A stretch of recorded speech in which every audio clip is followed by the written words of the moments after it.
Being a student athlete at Carthage, you get the best of both worlds, honestly. You get to learn, grow in the classroom, and then also be a part of the sport that you've fallen in love with since you've been playing it. You get the one-on-one support from the teachers, and then you get the help from your teammates as well. The athletics teams here at Carthage, they're really good. Some of the achievements that we had during this past year, the volleyball team won the national championship 2 times in a row, 2 years in a row. So it was incredible to see it because we are a unit. So it's really nice to have everyone together and cheering for just one thing. So the athletic facilities at Carthage, they're new and improving each and every year. We have the baseball, softball, and football field that all of our athletes compete on. There is the Tark, which houses the baseball weight room. There's the actual gymnasium itself, so Tarble Arena for our men's, women's basketball, volleyball. And then obviously the swimming pool that is also in the Tark, and upstairs there's the field house. We've added the Nest, which is a recovery room for all of our student athletes. There's massage guns, there's granola bars, there's other food items. So we have a lot of nice things in that room that you can sign up, take it, and it's completely for free. There's so many great opportunities. The athletic staff's super kind, your coaches care about you. There's just so much that goes into being a student athlete that it's an experience I would not take back.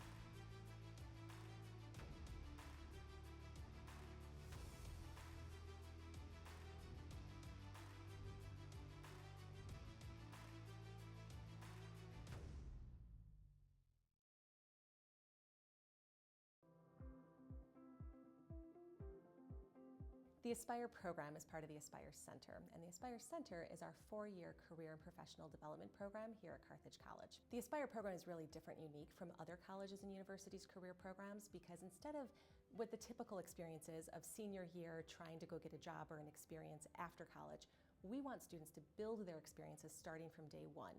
So whether that means going and finding an alumni panel that they're going to learn from an alumni about the career industry that they're excited about, or if it means getting an internship or a research experience that's going to build their portfolio, we want the students to develop and learn who they are so they can really leave Carthage with a very good sense of purpose and understanding before they actually leave the college. Every student that comes to Carthage has their own individual career specialist. This is a person who specializes in the industry field that they're going into. For example, we have a career specialist for our arts, communication, and culture students.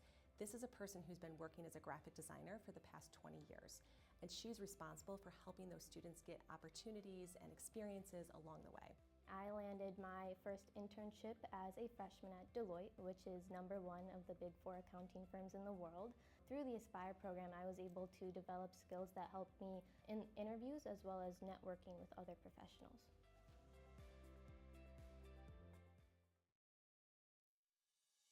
My favorite part of the sports management program so far has just been they're getting us in front of these people who actually work in the professions already.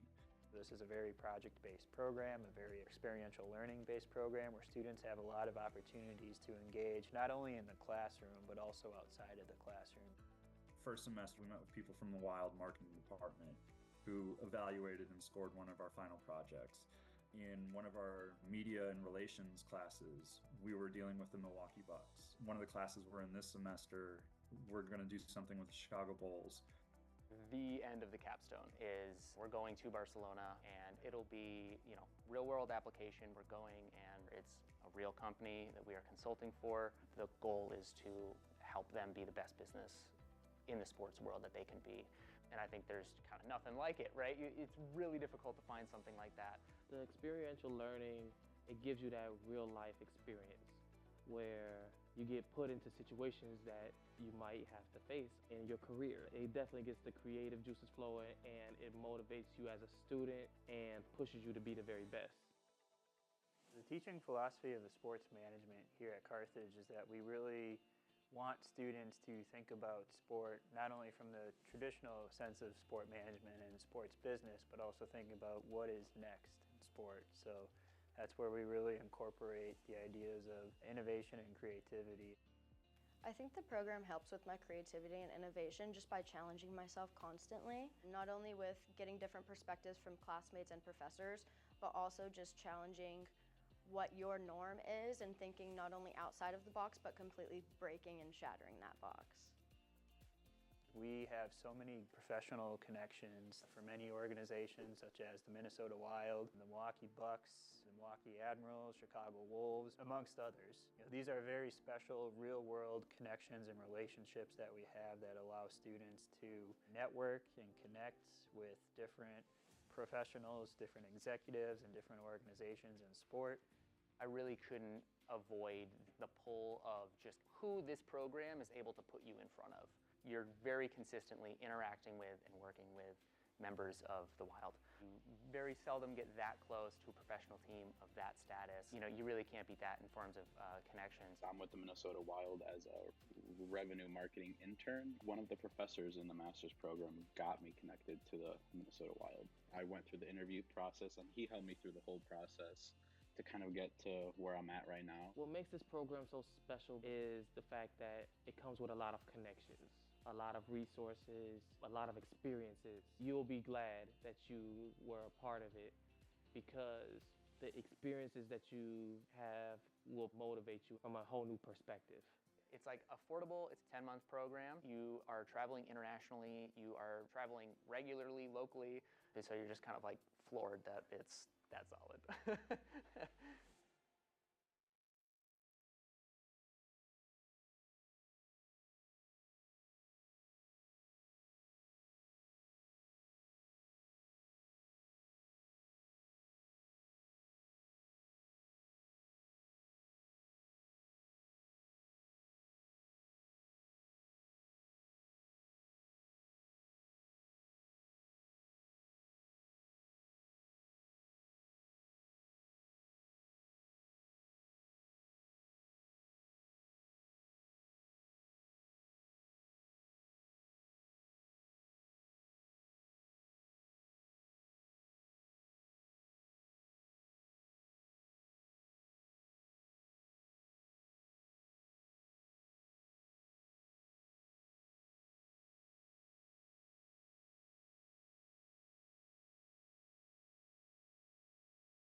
votes. But their record of 6-5 does not reflect how good this team is. They have run with some of the biggest dogs in the country, and I got a feeling that it's going to be a close one here tonight. Offensively speaking, for Benedictine, they have a vaunted offense, that being led by the setter, Van Niggen, doing an outstanding job. 400 assists. It all feeds through him at the setting position. Absolutely. 400 assists, especially this early in the season, is just incredible. Such a floor general for this Eagles offense. On the Chris Radamski, 165 kills. Tucker Lambert, 105. So he spreads the offense well. Well, it'd be interesting to see how they can do it against this Carthage defense. Carthage going left to right in the home black jerseys, white numbers and letters, red trim. On the court is Owen Hendricks, Zach Nolan once again at libero, Ryan Morey, your setter. The Iceman, Ben Heiss, alongside Hudson Schweitzer getting the start. Cholowinski in the middle, and automatic Owen Otto off to the side. Hendricks with the serve, drops it back row, able to touch and keep it in play. Benedictine, and a violation to start things off against the Eagles, and that being number 1, Jordan Cardenas, who's getting the start at libero for the Eagles. Over the middle, nice power play. That quick one set by number 15, Jake Thomas, out of Will Abram, Massachusetts. Yeah, and that's a quick swing right off the middle. Cholowinski's got to be able to get up fast, get hands on that ball. An ace! That's a nice way to start off if you're Benedictine. You lose the opening point, get a nice kill over the middle, and then Tucker Lambert out of Litchfield Park, Arizona, able to deliver. As Lambert's 16th ace. Make it 17. Make it 7. They're just continuing on right now. And again, this is a Benedictine squad that has won 3 out of their last 4 after having lost 3 in a row. So they're really starting to find their groove of late. Down and in, answering right back for the Firebirds is Owen Otto. And those 3 losses for Benedictine, not exactly pushover matchups either. Taking Baldwin Wallace to 5, who was a very good team we saw here at Frog Jump a few weeks ago. Then to take Cal Lutheran to 5, who swept Carthage out in California. And then swept by Lars at the end of it, but that's a long week. You can't blame them. Cholowinski almost with the overpass. Near pin, breaking through the wall. Number 9, Chris Radomski. Nice. The passing is very quick right now for Benedictine, and that's an easy way. I shouldn't say an easy way, but it's a good strategy for teams that are maybe unfamiliar with one another, knowing that the block may get in their way. Outstanding coaching thus far for Benedictine. Answering back is Otto. And again, speaking of the coaches, first-year head coach Mike Stevens at the helm for the Eagles. And for those that may not be familiar, well, he was on this court just a year ago. Yeah, he was on the Firebirds side of it as an assistant. Did a great job under head coach J.W. Kiekefer. Got his shot at a head coaching job and took it. Staying in play yet again is Benedictine, and that's a nice 5-3 start. And again, for the Firebirds fans that may not be familiar, it's a situation where you already have a good squad in Benedictine that's weathered the storm of a tough trip, home and away in terms of their opponents. But the familiarity of this system, based on the coaching staff, they could be winless but still have an outstanding chance to win because of that familiarity. Absolutely, and we mentioned they run with every team they play. They keep it competitive, and there's not many 6-5 teams you're going to see still receiving votes in the national poll, but they fight so hard that they're still up there as one of the best teams in the country. From the back and in, Hendricks, that's a point that head coach J.W. Kiekefer spoke about with us in the postgame show. That was a really elaborate postgame show we had earlier in the week. If you didn't get a chance to see it, go back on the Carthage YouTube channel and check it out. but he said we really need to start getting some action out of the Bick. So it's good to see that early on for the 4th point for the Firebirds. And he was very adamant that they still haven't put all the pieces together yet. Some nights it's a good offensive night, other nights it's a good defensive night. Tonight's got to be a night where all things have to be firing on the same cylinder. A little bit of a misfire for Benedictine. So with the serve and an opportunity to tie it is Otto, and not able to do so. So one thing we've spoken on throughout much of the season, just to reiterate for those that are joining us for the first time, thank you. Firebirds have a much different approach this season as in years past at that service line. More conservative, more float serves, not as many topspin power bombs. Really trying to allow their team to win by, siding out time and time again. Last season, kind of a cardiac kid situation. You and I many a times just saying, okay, well, one more ace should do it, and living on the edge. But nonetheless, Benedictine, 2 quick ones, back up by 3. Nolan finds it in the back. Set to the left side, poked back in Otto. The back set for Heiss, rolls off the clavicle, playable for Vanagan. And Carthage able to come away with the point. And that's one thing that's favored the Firebirds a lot of the season thus far, whether con or non-con speaking, is just their ability. The longer the rally, they keep their composure and are able to come away with some solid points. Yeah, and that goes back to what you're talking about, the serves and being more conservative. That back line is so much more solid than we've seen in years past that they can afford to be a little bit more conservative on the serve, take in a attack, and turn the ball back their way. Hudson Schweitzer couldn't get under it. And that's another point that Coach Kiekefer has said to us, is our defense has to improve. Even though they're having an outstanding season, ranked number 5, some outstanding, memorable wins, he is not resting on those laurels by any stretch of the imagination. No, he knows this team is good, but he knows how much better they can be. So he's still pushing, still early on before we get into conference play. Out of system for the Firebirds didn't matter because Benedictine couldn't find their footing. And back into serve now, or into serve, I should say, is Joe Kolwitz, the junior out of Worthington, Ohio. That was a situation where being out of system paid off because it caused Benedictine to be out of system defensively, not knowing where the ball is coming from. Pass to the far side. Hendricks with the 2-hand set. At the net, from the Bick, down and in. Huge play from the Bick, and Benedictine maintaining that 3-point lead.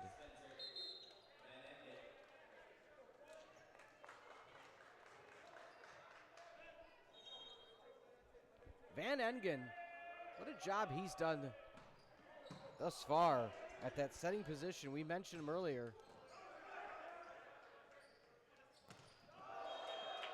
Cholowinski. 4 hits is actually the call, so it didn't clear the tape. So he won't be credited with a block, but nonetheless, Owen Hendricks in. And even that was a really good ball from Van Engen. Just hit a little bit too late. Near side, nice uppercut to keep the rally alive. Free ball. Can the Eagles take advantage? There's that one set over the middle, a little bit of a delay. And a roof by Cholowinski for all of your roofing needs. Go to Cholowinski and Associates. Today might be for your snow plow and salting needs. My goodness, it is something out there. Hendricks to the back row. Cardenas was able to find it yet again. Cardenas slow to get up, able to finally get back to his feet. Out of play it goes, no touch called. And Benedictine and the Eagles extend their lead back to 2. That's kind of been the story of the set so far. Carthage kind of crawls back, and then Benedictine pulls back ahead by 2 to 3. I kind of like that strategy. We'll talk about it in a moment. Of Cardenas and what he did on that prior play. Tooled way, way into the guest seating area. I believe that made it to the Firebirds. 7th row. Yeah, well, you're good at counting, not me. But I want to go back and give credit to Jordan Cardenas, the libero. That prior rally, he knew he wasn't going to necessarily have time to get back up to his feet to be ready for a block. Stayed on his knees until it was clear to do so and clear the next touch happen, and then pop back up. It's not often I've ever seen anything of the sort. And that's going to hit the ceiling on the opposing side, so an automatic point for Ben Yu. But again, the awareness of Cardenas to say, I can't get to a good position in time. I'm better off staying as such, so in case it falls in my area, I'm already on the ground. Yeah, keeping low to the ground there, that's the best way to do it if you're caught out of position. That is a very unique play. I'm going to have to ask, Coach Kike for off the record or off air about that, or head coach Leanne Ulmer, one of the premier and most tenured coaches in all of volleyball at any divisional level. Carthage sticking around within one. It's either between 1, 2, or 3. It hasn't been more than that 3-point lead. Let's see if they can flip the script and find a tie. Nice pickup by Van Engen. And that goes out of play. So just like that, the Firebirds finally able to string together some 2-for-1 deals and have tied it up at 12. Yeah, this feels like this momentum slowly building back to the Firebirds right now. Finally able to get over that hump of tying this game. Let's see if they can take the lead right here. Another missed time off the pass for Owen O'Toole out of Henderson, Nevada, and the Firebirds have their first lead. Do you think the Benedictine broadcasters say it's an O'Toole off the block? Oh, there's a lot of chance for some one-liners tonight, and I'm glad you got that out. That one's going to go into the stands. Firebirds extending the lead up by 2. Now you have to ask the question, if you're head coach Mike Stevens, where do you draw the proverbial line? Do you utilize a timeout down by 3 or 4? It's a 3-0 run right now for Carthage, and make that 4. And indeed, Coach Stevens going to utilize that timeout, and I think that's the right call. Yeah, absolutely. And you can see a little bit of his experience working under Coach Kike for there. The 4-point mark, he was right at the line calling it. He knew when his team needed it. I think that's a well-called timeout. 3-point lead for Carthage after a 4-0 run, trailing 12-10. For Justin Coorigan, I'm Peter Ferreri. We appreciate you being with us this Friday evening. And Justin, I forgot to say early on, I was so enamored with the weather, that it is indeed Valentine's Day. Did you happen to get anything from your special someone? I did not. Oh, not yet. Let's see.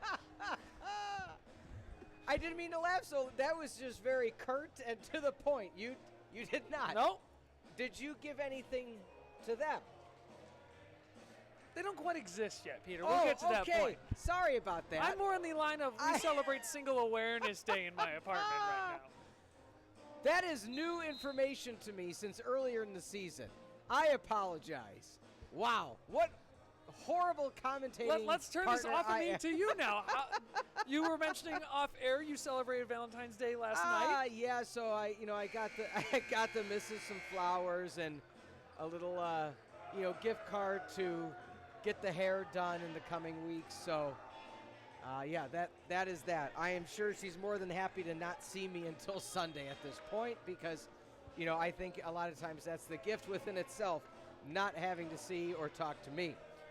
With that being said, 15-12 your score on the Firebird Broadcasting Network. Carthage hitting .278 right now, and Ben Yu at an even 0.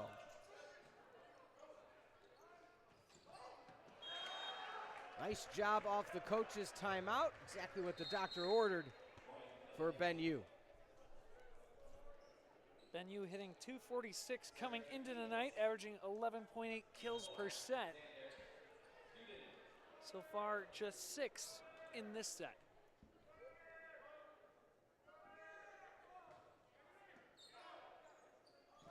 High back set for Otto. Don't think that cleared. It did clear.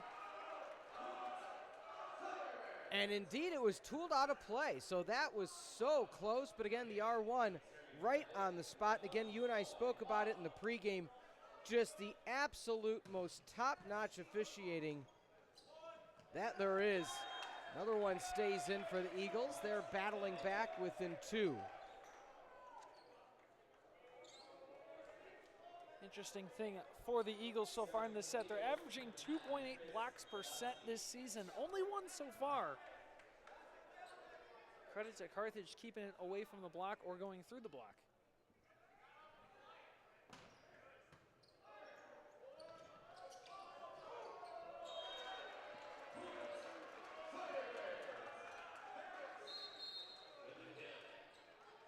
Firebirds back up by 3.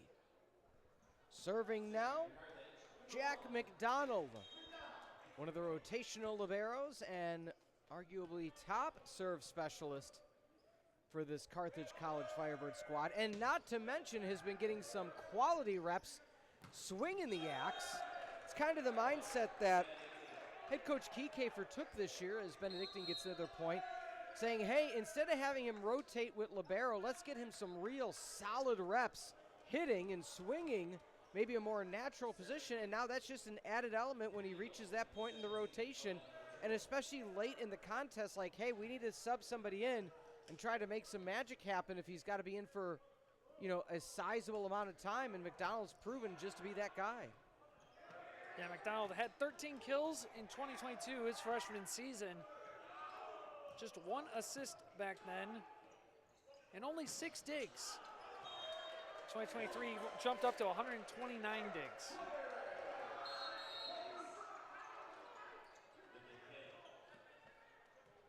So subbing in for the Firebirds is going to be Ruben Emmerich, one of the trifecta of Middleton, Wisconsin products between him, Ben Heiss, and Hudson Schweitzer. I want somebody, and this could be your homework, Justin, I want somebody to find footage of them playing together in high school. I think that'd be fun just to watch. You know, how good was it? Be interesting to see size-wise too. Have these guys grown since high school? Has the muscle been put on in a, people like to mention the Giannis Antetokounmpo method, where they start scrawny and now everyone knows how Giannis is truly the Greek freak now.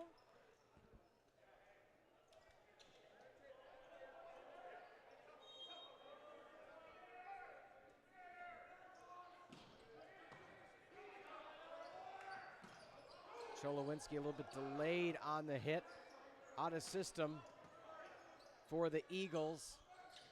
Morey sets left side for Hendricks, net violation against the Eagles, another point for Carthage. Both sides went up for the one-handed tip there, and the Eagles player just slightly into the net on the way down. Good call by the R2.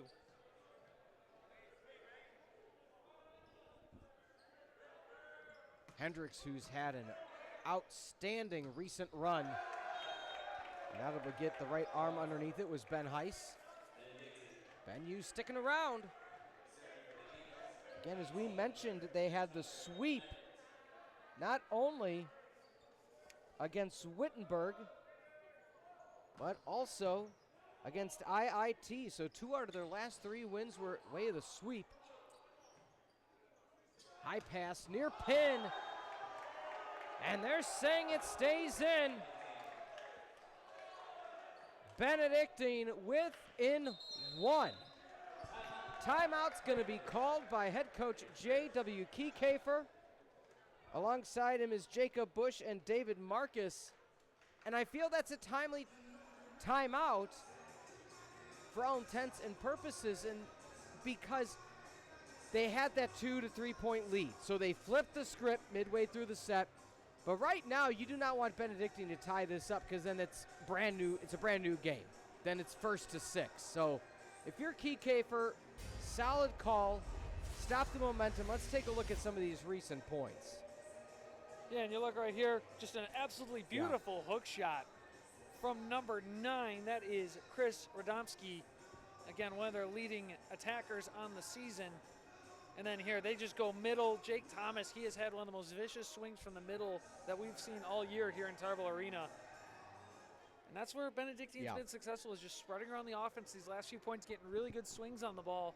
And I think that's why it's a really good time for a timeout for Coach Kiekefer. Let them kind of cool off, get your guys composed, get them a fresh thought, fresh breath, get back out there and go point for point even if you have to, but you have to side out on this point. Something else to mention, Benedictine at the last timeout was hitting 0. They are now up to 207, so it has been a very quick turn of events. 3 out of the last 4 points have gone the way of the Eagles by way of the kill. And so it is just their forcefulness offensively that have brought them back to within 1, and with the serve, once again, Tucker Lambert. Doubling their kill count since the last time out, going from 6 to 12.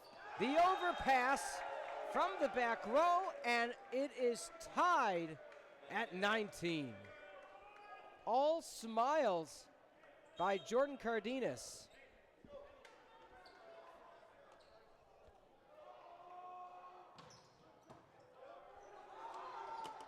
Play at the net. Who was the last touch? It was a Firebird. Kiekefer pleading that the push or the fingertip touch was how the deflection happened. The run continues for the Eagles. That's the way to answer back if you're Owen Otto. That nice no-look shoulder shot to tie it again at 20. A great swing there, kind of. You don't like the call? Change it on the next point yourself. Devin O'Callahan in, the 6-foot freshman out of Maple Grove, Minnesota. Float serve back row, Cardenas with the high return, and why not get an ace?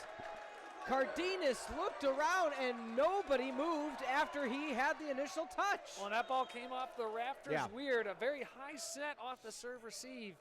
These low rafters here at Tarble Arena can play tricks on you like that. The back set. Touched over by Otto, not enough behind it. Firebirds need 4. Eagles look to tie. Hendricks back row. Pass to the left side. Otto with the flamethrower. Firebirds need 3. Second timeout for the Eagles. They're trailing by 2 after being tied at 20 apiece. And that's the resiliency of a Coach Kiekefer squad. Being cool, calm, and collected. Just as you thought, okay, we're putting set 1 away. Benedictine said not so fast, and a nice little 3-0 run by the Firebirds. Absolutely, and credit to Devin O'Callahan coming off the bench there, making a nice diving save, then setting up that kill. That's the kind of depth piece that Coach Kiekefer looks to in moments like this when the starters start to struggle a bit, kind of finding a way to find that momentum through different pieces. Individually speaking for the Firebirds, they're led offensively by Owen Otto. 8 kills already. Out of the 22 points by the Firebirds, Hendricks is second on the list with half as many as 4. So it is all Owen Otto on the offensive front. As great as Otto's playing, you want to see Cholowinski start getting into it, Hudson Schweitzer start getting some of those other pieces, because otherwise they're going to start to look to double block more often and change their defense to guard Otto a little bit more. Devin O'Callahan still in. He came in to be a serve specialist, delivered the ace off of the ricochet in the rafters, and the Firebirds need 3 to take set number 1. There's that quick 1-set side swipe, playable by Hendricks. Otto tips over on the free ball. Can Benedictine respond? Far side, breaking through the block, a little bit of finesse. Sometimes that's all you need, and the Eagles are within 1. It's a great setup there on the return. Carthage had to do just what they could with it to get it ball back over. It was a great set save by Hendricks to set up the free ball, but the Eagles took full advantage, executed their offense perfectly.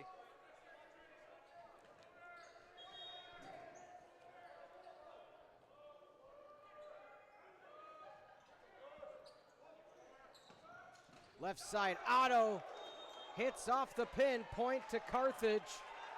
Head coach Mike Stevens not necessarily happy about that call, as well as the bench assistants of Tori Vandelore, Matt Warner, and Sanchit Katan.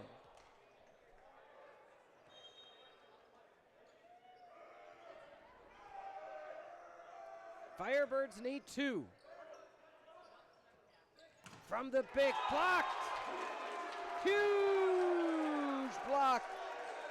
Hudson Schweitzer. That is the best way to stop the big swing. Just get a nice big middle block out of it. Set 1 point for Carthage. Maury with the serve. Back row setter. Point automatically for Carthage. Violation for Benedictine, and what a run by Carthage to end set number 1. We already mentioned it, but Owen Otto in that set was truly automatic.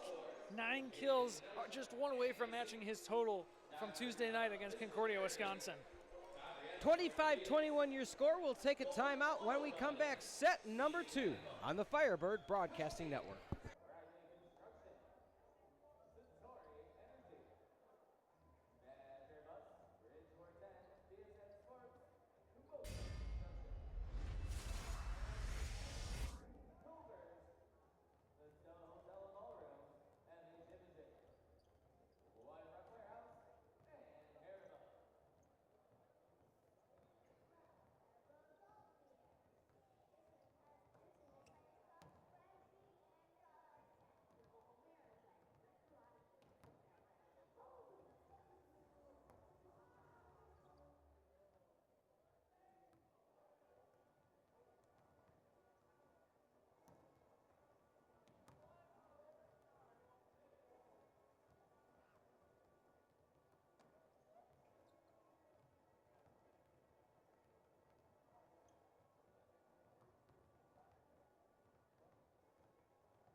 Welcome back to the Firebird Broadcasting Network. Hello, everybody. Alongside Justin Coorigan, I'm Peter Ferreri. Eagles fell 25-21 in set number 1 on the slide, Cholowinski. How about that? Nothing like a good old slide on a Friday evening, Valentine's Day.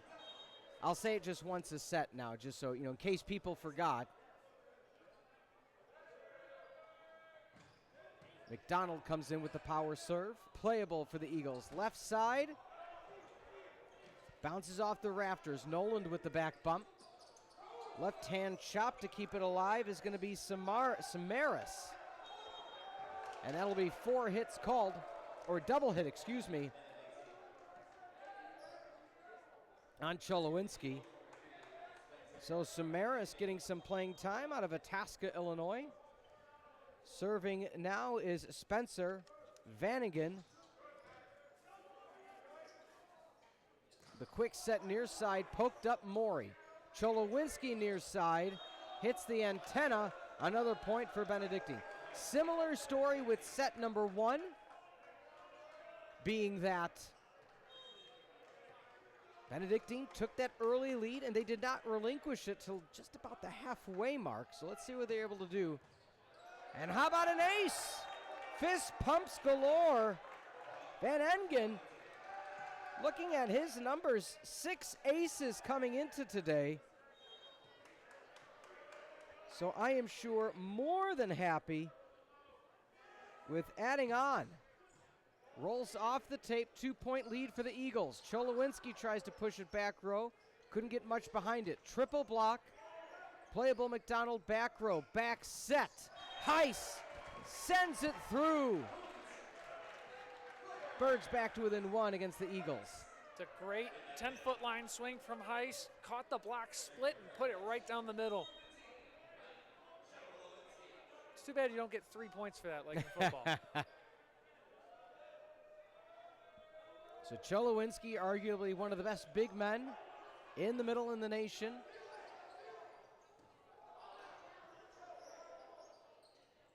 From the Bick, tip called. And Firebirds have tied it up at 3. I believe that was McDonald on the swing I believe there? so. I believe so. Hitting from the Bick now. It's becoming quite the Swiss Army knife this season. Well, and that just shows how coachable a player like McDonald is.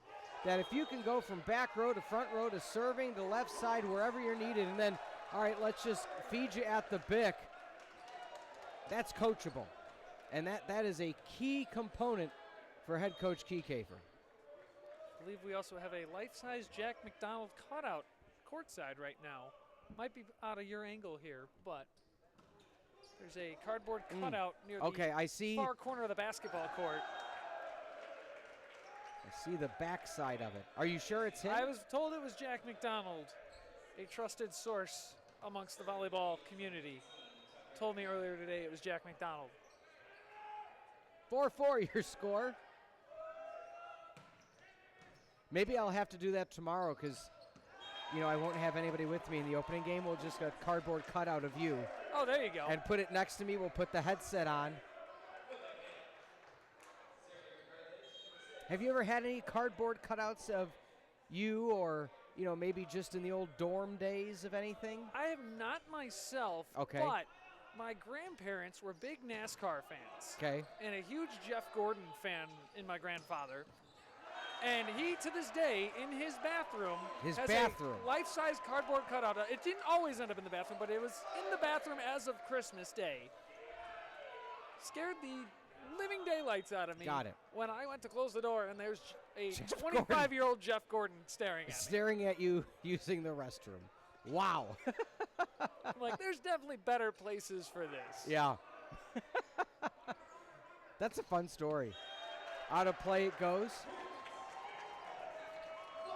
Carthage back up by 3. I have had 2 in my life. In my youth, there was a action star called Jean-Claude Van Damme. Mm-hmm. And so my mother had got me a cardboard cutout of him. And then in recent years, I picked up a Sasha Banks cardboard cutout, also known now as Mercedes Moné from AEW. And Benedictine has utilized a timeout. They were up 3-1. It is a 7-1 run for Carthage. And while we have been sharing our pleasantries about cardboard cutouts, Carthage has done nothing but find the offensive. And it has not been something that Benedictine per se has done wrong defensively. It's just been an offensive onslaught by Carthage. Yeah, Carthage finally figured out how to execute their offense efficiently in this set. They started off slow again. We saw it in set one. They didn't take as long to get going in this set. So you have heard of Jean-Claude? I have not seen his movies per se. Okay. But I am pretty aware of his existence. A follower of the movie community, and I've heard his name mentioned. So I do need to check out some of his more famous titles. Got it. Well, being that you know of Rocky, I thought maybe, I would start with the 1984 classic Bloodsport. Maybe move on to a 89 Kickboxer. Or my cardboard cutout, I believe, was 93 or 94 Time Cop. I've heard of that one, yep. But he also more recently starred with Sylvester Stallone in The Expendables. That one I have seen. You have seen it? I have seen it. Okay, well, he's the villain. Okay, good to know. It's been, I think I was about 14 years old when I saw it, so I need to revisit it. I was engaged with that poster on my wall, and my wife said, you can't keep them all. Which ones are coming down? So Expendables is now in the basement. Along with Rocky, if I remember. But yes. So, but I still have the Rocky painting in the living room. So there's the trade-off. Benedictine finding their way out of that coach's timeout, getting the coach's point. Serving now at number 12, Connor Hurry out of Shorewood, Illinois, hailing from Joliet West High School. There's that quick pass. Nice uppercut. Oh, what a way to keep it in. Oh, my goodness. That was so close. It looked like it sailed from our vantage point over the antenna. But again, if it's on the far side, that's out. So good job by the R1 right on the spot. I think that was the right line judge, too. Got a great angle on it. He's been on top of his calls all night long. And that's how you get the point right back. 9-6. Carthage still navigating at 3-point lead. They had that very nice run, forcing the Eagles to use an early timeout. You never want to necessarily use one that early, but again, you use it when necessarily, and that surely was the time. The back set. Oh, Nelly. What a kill on the far side by the Iceman, Ben Heiss. Ben Heiss, again, he's been quiet, a quiet, deadly weapon all season long. Yeah. Getting a decent amount of kills, but not maybe as much as you'd see one of the Owens. But when he gets his opportunities, he takes full advantage of them.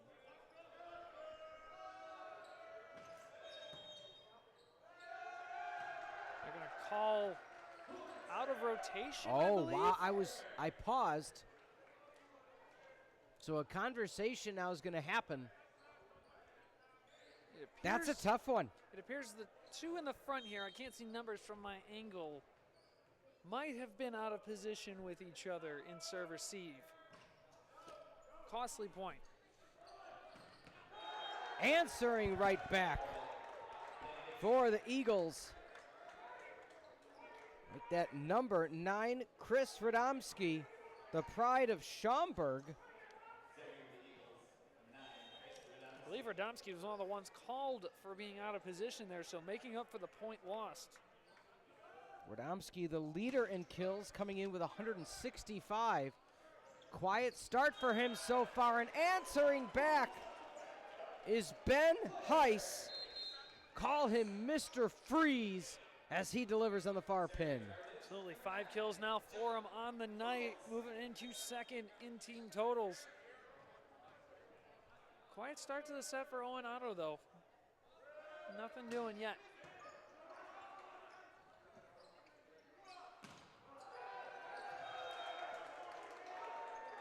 Benedictine, this is how they started the past 2 sets.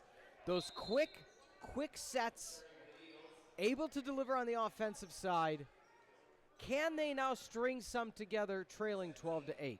Yeah, that's ultimately going to be the question. They're definitely a team that moves fast on the offensive end, and it's something you don't always see, and I don't think Carthage has seen a whole lot of it so far this season. So it's definitely taken some moments for Carthage to adjust, but they seem to be adjusting well. They took set 1. They're up in set 2. So how can Benedictine adjust to make it efficient again? O'Toole scrambling to get in position. Just a set over on the free ball. Carthage tries to take advantage, and they do over the middle. Cholowinski, 13-8 the score. Coming in now for the Eagles is Jordan Cardenas out of Greenwood Village.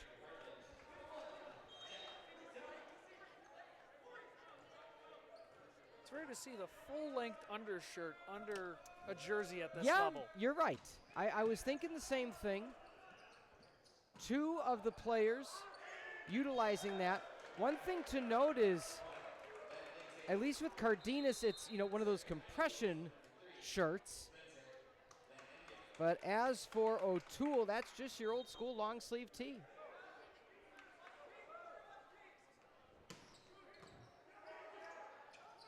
Left hand dump. Ryan Morey flushing it down. When you can have a setter like Morey have that much finesse and be able to attack and get a kill on the second touch, that adds a whole new layer to your offense that the defense has to worry about. Cholowinski now, the big man, rotates to the service line. Cardenas left side, poking through. Nice play by number 7, Samaras. Out of Lake Park High School. Again, Benedictine they need the points, but they can't afford 1-for-1. Can they get some 2 or 3 in a row? Will it start here with Lambert? Returning the favor, number 1, Jack McDonald. Ba-da-ba-ba-ba. I'm loving it.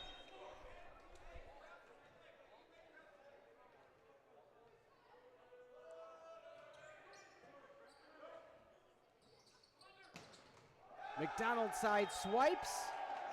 Answering right back is Samaras, trying to hype up his teammates. As in to serve is once again Connor Hurry.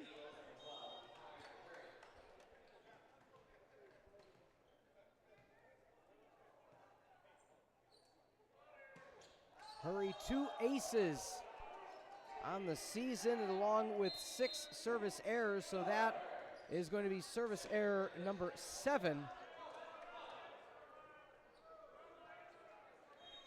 Just the Eagles' first service error on the night so far. They've taken care of the ball at the line.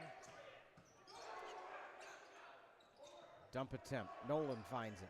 Morey back in, out of play, no tip. Point for the Eagles. A couple of Carthage passes lately have been a little too tight on the net. Morey's having to almost scoop it out with his right hand and force it back in. Coach, the offense out of sync. Sorry, Justin. What I was going to have you expound on, Coach Kiekefer, right after that play, turned around and slowly walked and stared at the bench. Even though on paper you have the advantage, you have to be as clean as possible. And that's a point you could have likely had if you had set it properly. Absolutely. But they learned, they got it right back, and they got Coach Kiekefer to clap for him. So that's those learning moments that you like to see for this young Firebird squad. Absolutely, and you hit it on the head. This team's young. They're still learning to play with each other, learning to play at this level of volleyball. And those growing pains are going to happen. And to come into such a tough schedule to start, so many ranked opponents, so many teams that could be ranked at some point this season, and to have to learn through it is not an easy task, and they're doing it phenomenally. High back set, poke down and in. 17-12, make it 18-12. Kill number 7 for Heist Baby. Set number 1 belonged to Owen Otto. Set number 2 has been the Ben Heist show. A little bit of an overpass. Having the right idea was Van Engen. Second timeout called, lead at 7 for the Firebirds. And again, if Van Engen had gotten that over, that's a dump. You had 3 people at the net, just couldn't clear it, hit the tape and fell. Yeah, he rotated a little too early there. Kind of got his hands on top of the ball more and kind of pushed it into the net rather than over the net. As we see some of the replays there, that's the one that went right over the pin. I'm glad we saw the replay on that. Thank you to the crew, just to give us one more look at that point. Again, we want to remind everybody a huge day tomorrow as well. If you're a fan of the Firebirds across the board, it is the beginning of lacrosse season, Justin, with the women's lacrosse team, I should say at home at least, taking on DePauw University. That'll be a 1 o'clock start in the circle. Some draw controls coming your way in less than 24 hours. I'm excited. I am a huge lacrosse fan. You'll be out there to get things started. And then at 2 o'clock here in Tarble, also streaming on the Firebird Broadcasting Network. So, have your phone on one, your TV on another, or tablet on one. As we see the upcoming schedule, thank you to our replay crew. But again, tomorrow is women's hoops and men's hoops back-to-back 2 and 4:15. And then again, throwing that little asterisk of the women's lacrosse as well. Back set from the Bick, side swipes. Heist keeps it alive. Free ball opportunity. Can the Eagles take advantage? Nice dig by O'Callahan, and give O'Callahan all the credit in the world. He went sliding, and you didn't know if he could find it. Not only did he find it, it set up the offense. He's back to serve. Lead at 8. Firebirds need 5. And this team let him know how great that play was. The bench was going nuts. Morey came back to give him some love.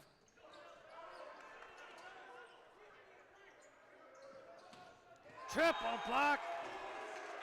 You shall not pass. Eagles out of timeouts. Firebirds need 4 points to take a convincing second set.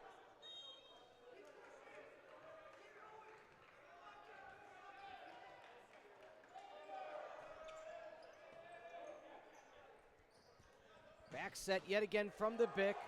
Chopped up. Otto gets just enough to clear the net. O'Toole goes over the middle.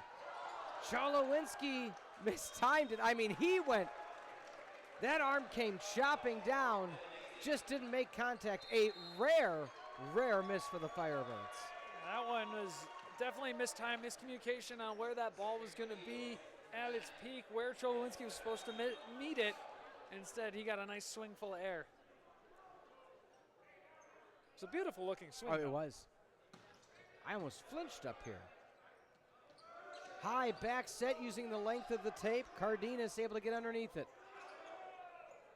Morey to the Bick. Able to push through. Nice play by Owen O'Toole. And that's what they've been trying to do. And you see Coach Stevens right there saying more of that. He's sweeping his arm through just like that. Exactly. That was a very smooth offensive possession. Moved the ball well, moved it in time, got it to where it needed to be, and executed very well.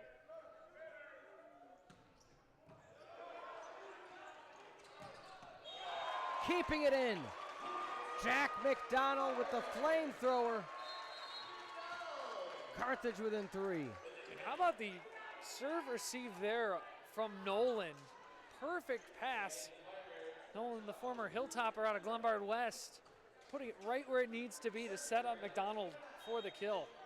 Look at you rattling off West Suburban High School mascots. Well, I am, in fact, a product of Glenbard East in the Rams. Fair. So I grew up not too far from Glenbard West.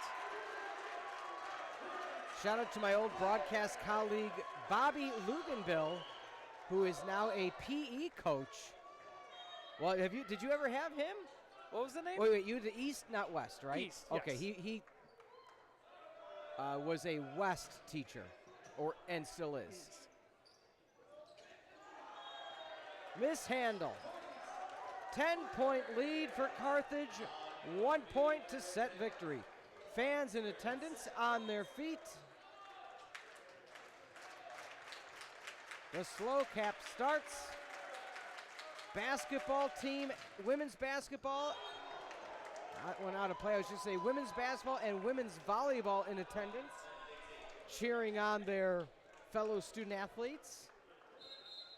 Speaking of student athlete, we have a couple individuals in the front row who I believe are doing homework while watching the game. Oh, okay. So good adding the student to it. Yeah, I mean, utilize your time, while Exactly. they're setting up for the next point.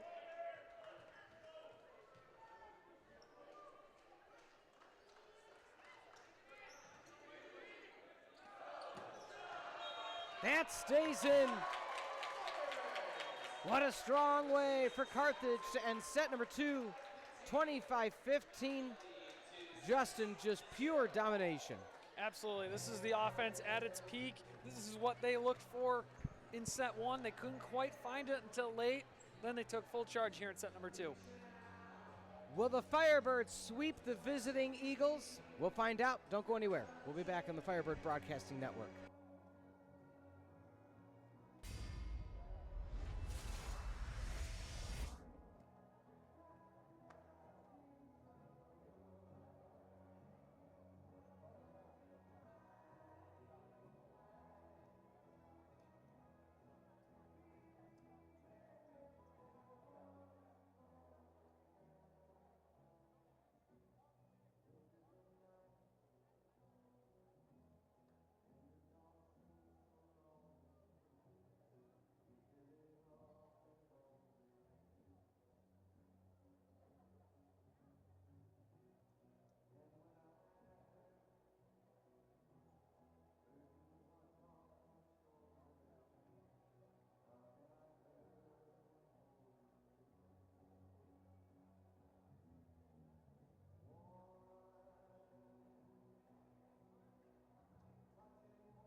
Welcome into the Firebird Broadcasting Network. Carthage hitting 431 through 2 sets, and that is one of the reasons of many. They are the 5th-ranked team in the nation.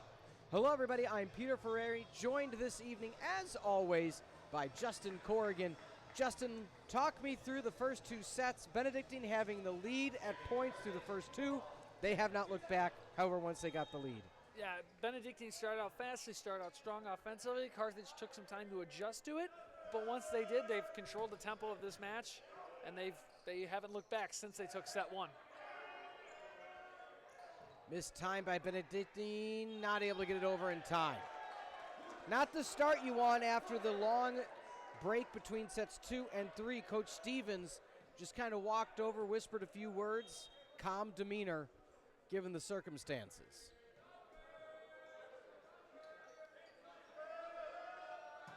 Back row McDonald.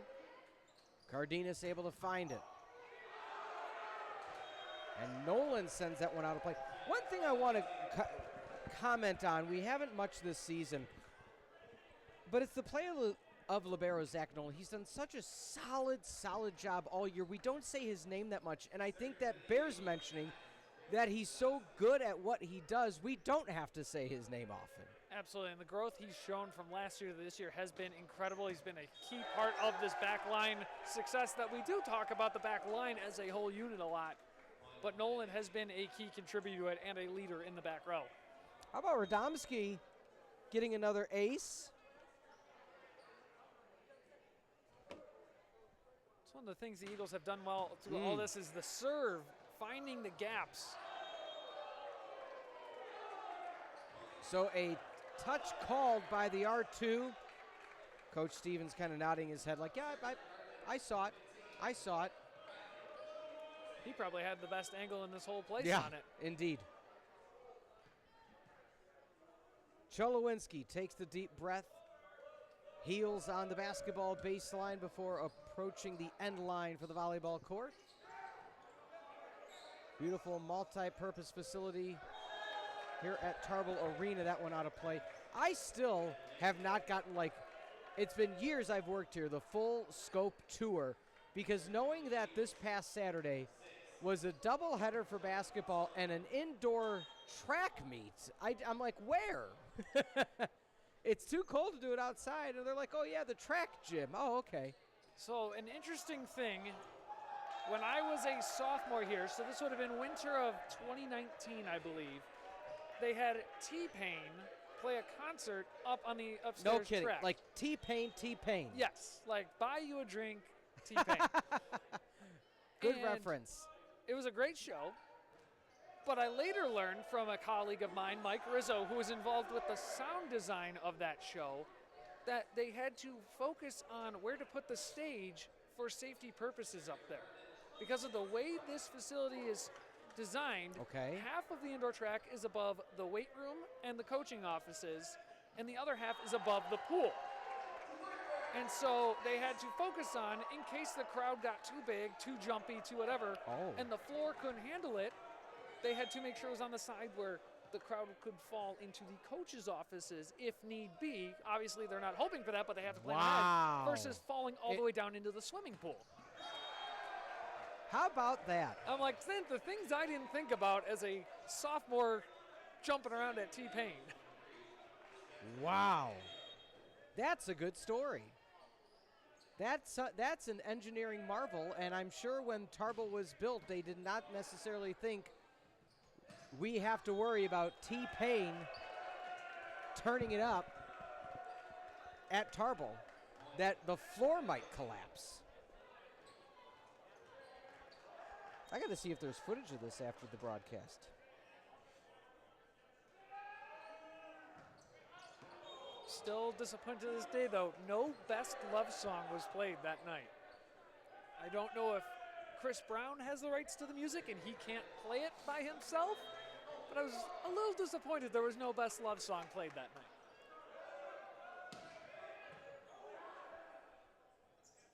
From the 10-foot line, it's a very quick set number 3, but that's what you want if you're Benedictine. That's how set 1 went while you maintained the lead halfway through. So we'll be anxious to see how things continue on. Credit the Eagles. They work fast, they work efficiently, and they don't get rattled if it doesn't work, as that one sails out of bounds. Just missing that back line.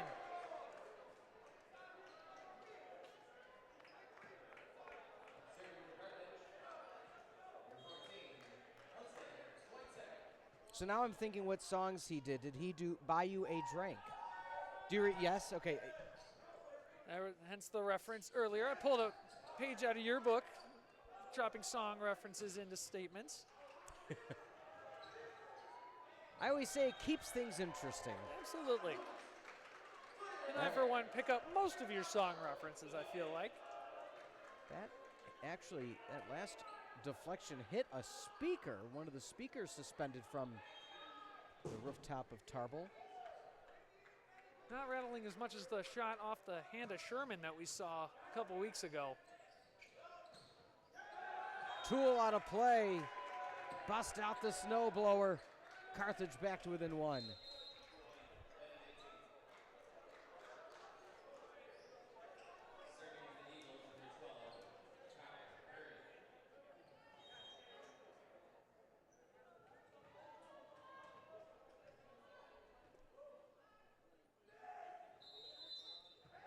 Rotational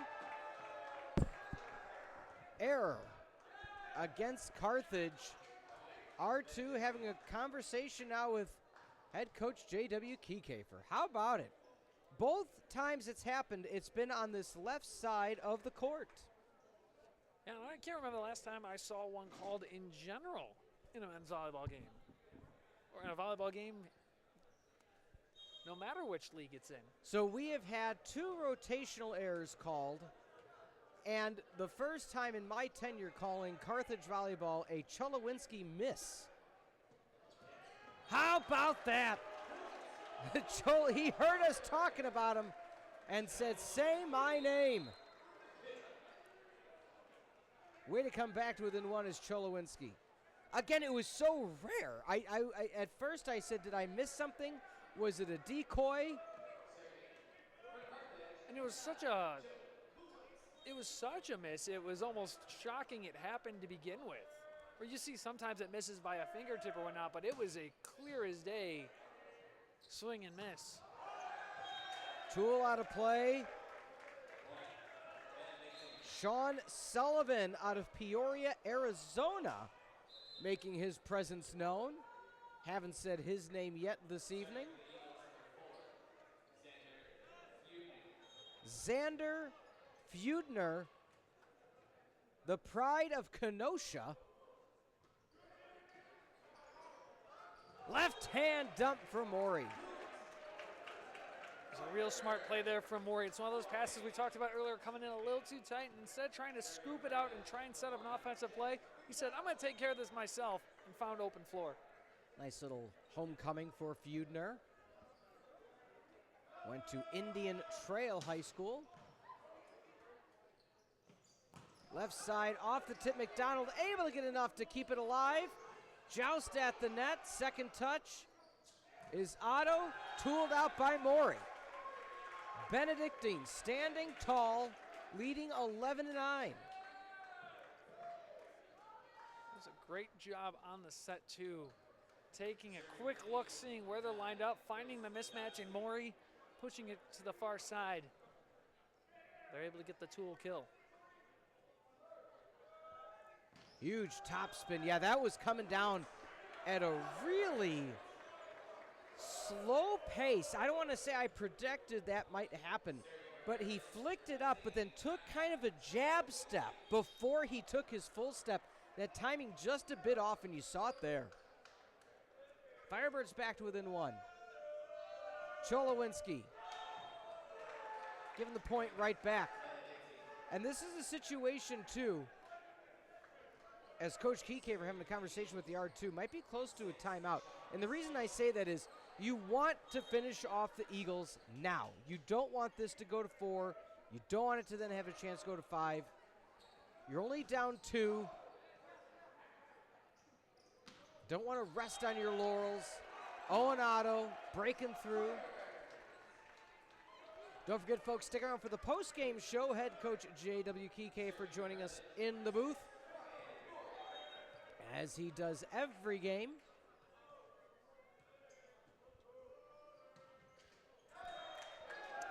And Maury with the service error. So just as we spoke about early in set one, I don't want to say necessarily the conservative nature of the Firebirds, but cleaner serve receive than in years past.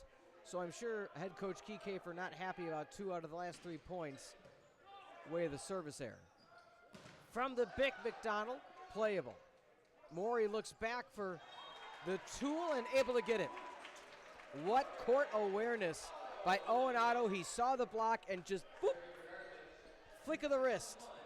And kind of going back to the service errors, these errors are coming from Carthage being too conservative. These float serves are going in the net low. Need to kind of almost get more aggressive with it. Pushing through once again are the Eagles.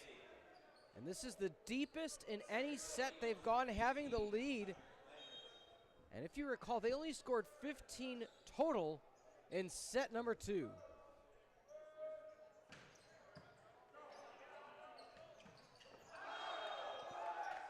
Out of play, another point for the Eagles, and indeed that's the timeout by Kike, for he's seen just about enough.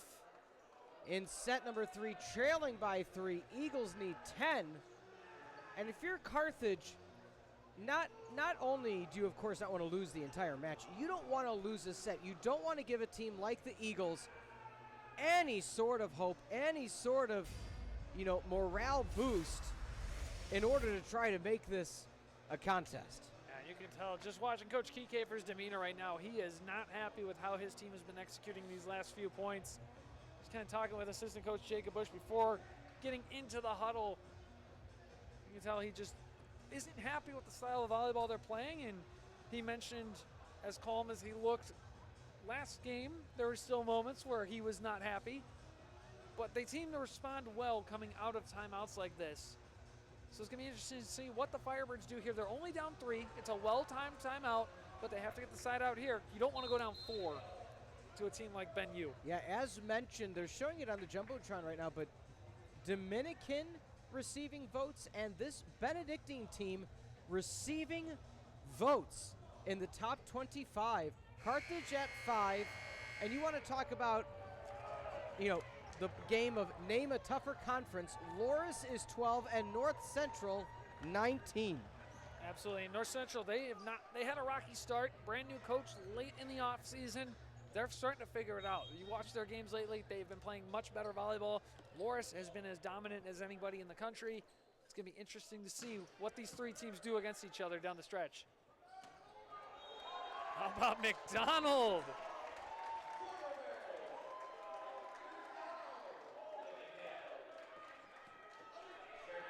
Back to serve. Now you have to ask the question, how many can the Firebirds string along to try to force the hand of the Eagles? That's 1. Getting word in for our Carthage lacrosse fans, anyone who might be tuning into that game tomorrow could potentially get delayed due to snow clearing. Potentially half hour, an hour, depending on how things go with the snow the rest of the night. Be sure to check into all Carthage Athletics, Instagram, Twitter for all updates on that. Did you just get word on that right now? I did, yes. I was wondering, because let me phrase it this way. I had a very good preseason talk with head coach Maddie Burney a few days ago to preview the season, her tenure, having started now one of the best players to lace them up for the Firebirds as a player, and just asked her, and ultimately, as long as you start the game, then no matter what the conditions are, you keep playing. So a foot of snow can fall while you play, you keep playing. The question then lies, with it being field turf, at least in theory, it's easier to clean off than if it's natural grass. Am I correct? Absolutely, because you're not dealing with mud at the end of the day. If you get more snow mid-game, let's say you get into the halftime break, you can go out and shovel the lines you need to worry about, need be, and they're still going to be there. Versus a grass field, they're not going to be there. You're going to have to repaint after the game.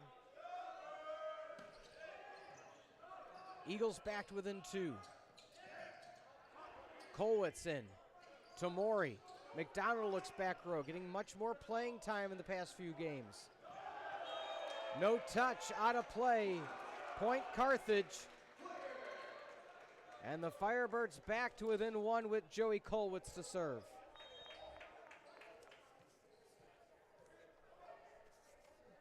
Head coach Mike Stevens on that play for the Eagles just kind of said, hey, those misses are going to happen. Keep swinging, keep making moves like that. That was the right idea. Free ball opportunity, Maury. Cholowinski delivers the huge play, and Carthage has tied it at 16. Now it gets to the point, when is Stevens going to use a timeout? Momentum starting to swing to the Firebirds late in set 3. The overpass, down, McDonald, and Carthage has the lead by 1, 17-16. All smiles for the Firebird faithful. That was quite the swing from Jack McDonald on the overpass. It was a great serve to start it out. The ball sailed over. McDonald put it away. Looking now at some of the numbers as we sit with a 17-16 lead for Carthage. Carthage hitting a stellar .432 percentage to 179 for Benedictine. Leader still is Owen Otto. He had 8 in set number 1, only 4 since then. But joining in the party is Heiss with 7, Cholowinski with 7, and Jack McDonald, 8 kills, second leading kill getter for Carthage. What a transition for Jack McDonald. Yeah, he's been excellent these last few games. It was from we were only seeing him in a serving role, maybe a serve receive afterwards if he was in a rotation where they were out of subs. But he has transitioned into a nice hitter, and he's been a great leader on the court all over the place. As time diminishes down, we appreciate you being with us this Friday evening, live from Kenosha. Mentor taking on the mentee, former assistant coach Mike Stevens. Why not start with an ace? Pulling the ace out of the sleeve, and the cards are on display in the stands. All facing the right way this time, too.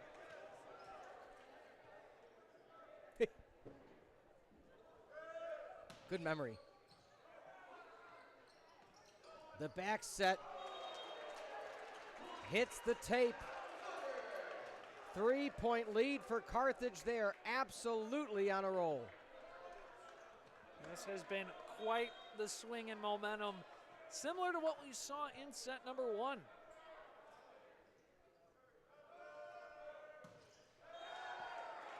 And Kolwitz with a service error, and that might have been the only way that Carthage was going to be stopped, is stopping themselves. So that closed out a 6-0 run for the Firebirds to take the lead. Now they can be content going point for point if they have to. But I think Coach Keycaper's going to want to side out and run the tables the rest of the way.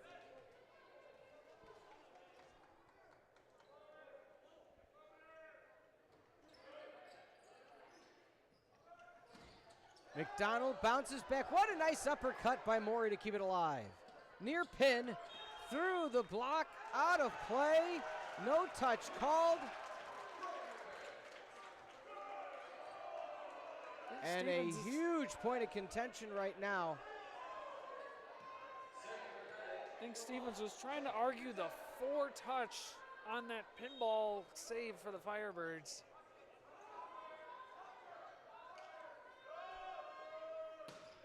Firebirds need 5. The back set, out of play, Nolan.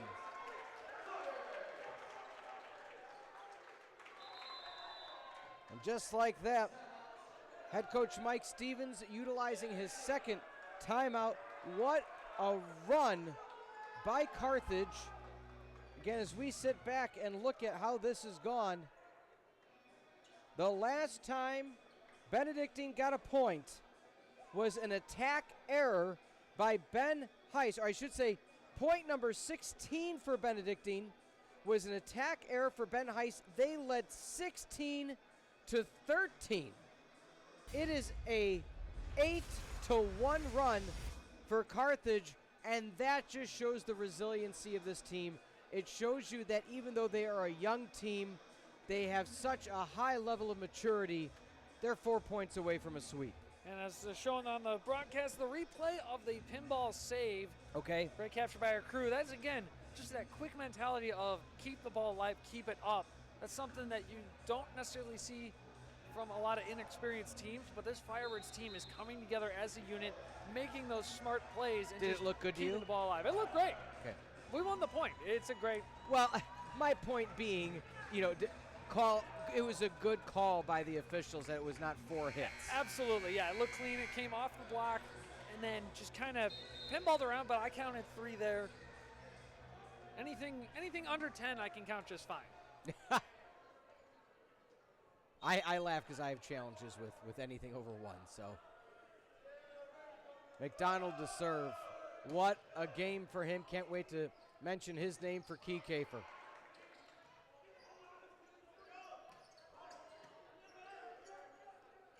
High set, left side. Playable once again for Carthage.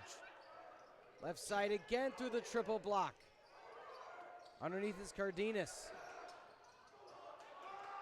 Good up by Nolan. Right side. Way to go over the block. Good awareness. Once again by Ruben Emmerich. Call him the blockbuster as he finds his way through.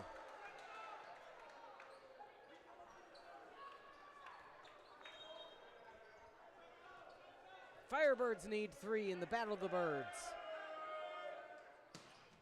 One of the final non-conference games for Carthage. Nolan able to track it down. Otto off the tip. What a run for Carthage. A 10-1 run, Justin. The Eagles cannot buy a point right now. Everything is falling the way of the Firebird.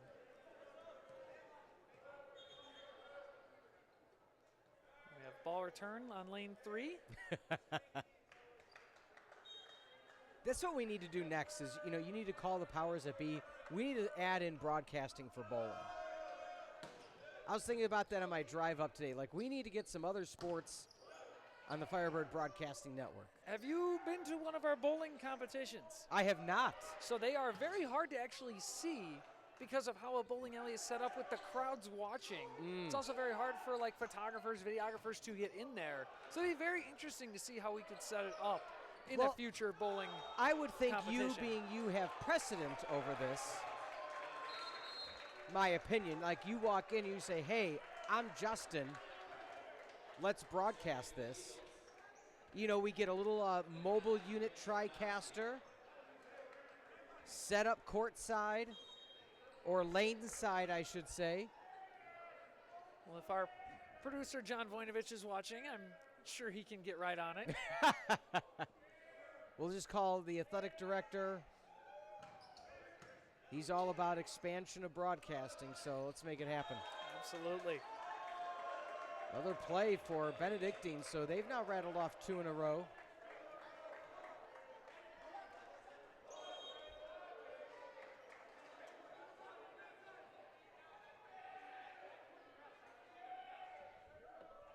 Benedictine and the Eagles taking their time.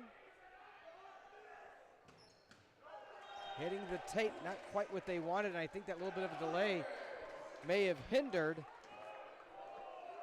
Radomski. And with that being said, we are at match point, and in for the serve, Austin Mallory, the pride of Powell, Ohio. Try to end things for Carthage. And a service error floats it just past the back row. Almost got that back row to bite on it. Sails a little bit too high. Gonna have to win this one in serve receive. Benedictine, 4 more chances to send it to extras. Carthage, 4 chances to end it now. No room for error for the Eagles. An 11-4 run. And that's going to be it. That's going to be all she wrote the Firebirds weather the storm in the Battle of the Birds, defeating the Eagles in 3 straight on this chilly Valentine's evening. Justin, before we take a timeout before the coaches show with head coach J.W. Kiekefer, thoughts on what we saw Carthage able to do today. Multiple times they were trailing, found their way back in both all 3 sets, but in the first and third were trailing midway through, and were able to just flip that script. Yeah, I think this is a battle of grit, and the Firebirds showed how much grit they have for such a young team. These two teams battled the whole way, but the Firebirds each time found a way to catch that momentum late and showed resilience and fought back for the win. We'll take a timeout. When we come back, head coach J.W. Kiekefer joining us in the postgame show. Birds sweep the Eagles on the Firebird Broadcasting Network.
Post-game show live on the Firebird Broadcasting Network alongside Justin Coorigan. I'm Peter Ferreri, and as the speakers are blaring, he's feeling hot, hot, hot. Head coach J.W. Keycaper with the blizzard happening outside.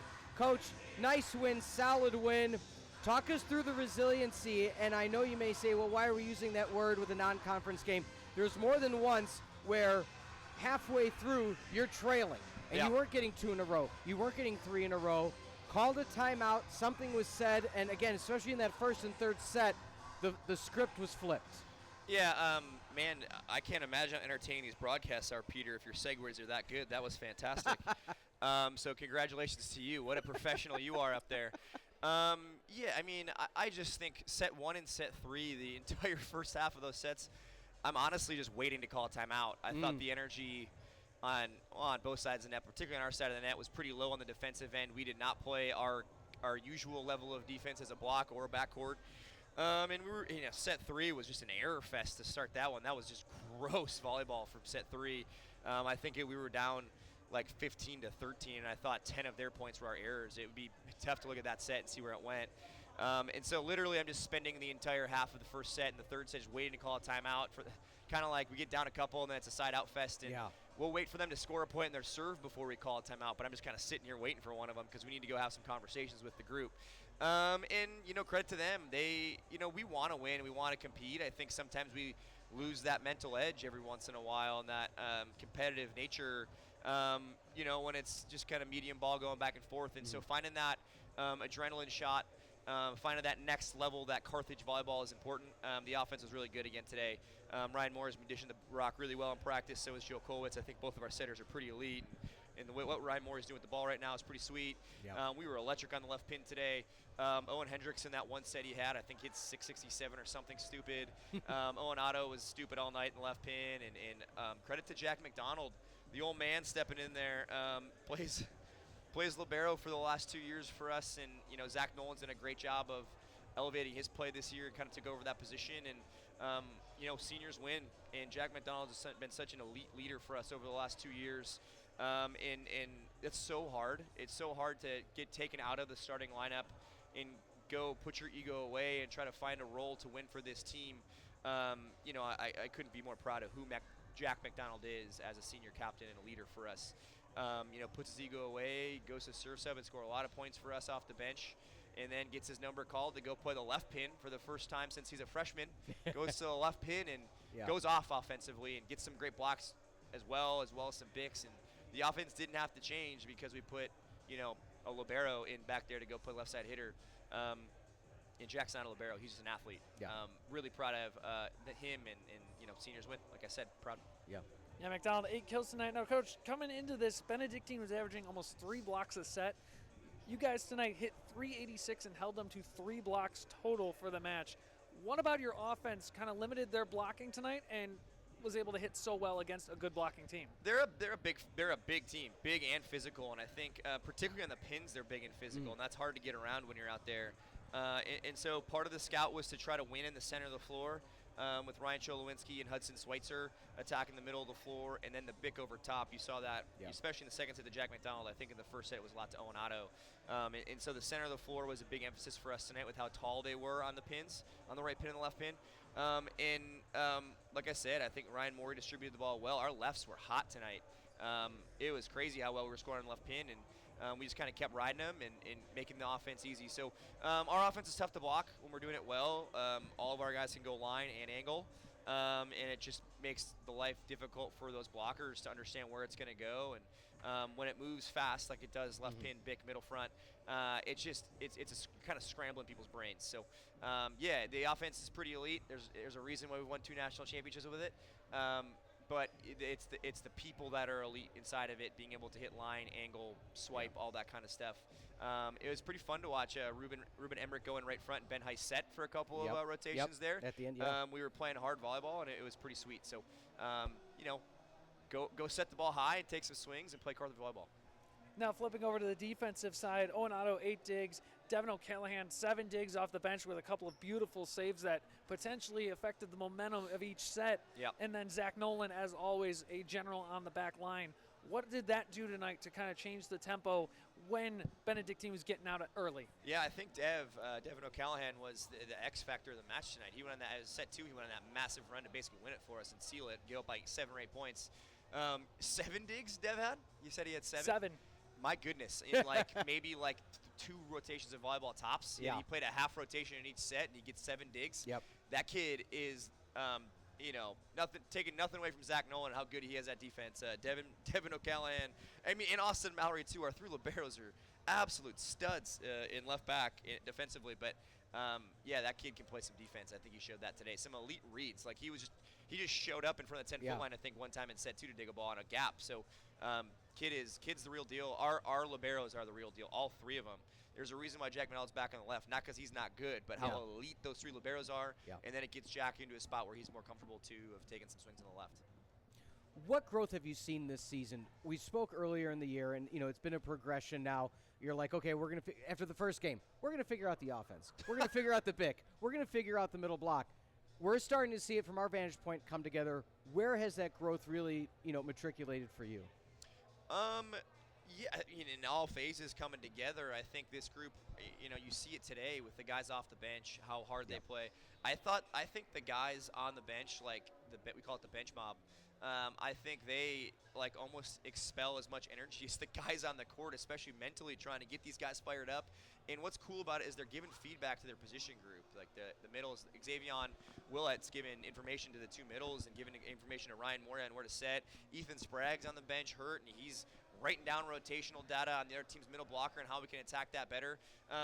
It's from 1 to 21 how much energy these guys give, and that's what brings this team together and allows us to get good in all phases of the game, is how much they care about each other. And when they're on the bench, they're not sulking. They're trying to give energy, and they're trying to give information to the guys on the court to go win points that the guys can't see because they're in it.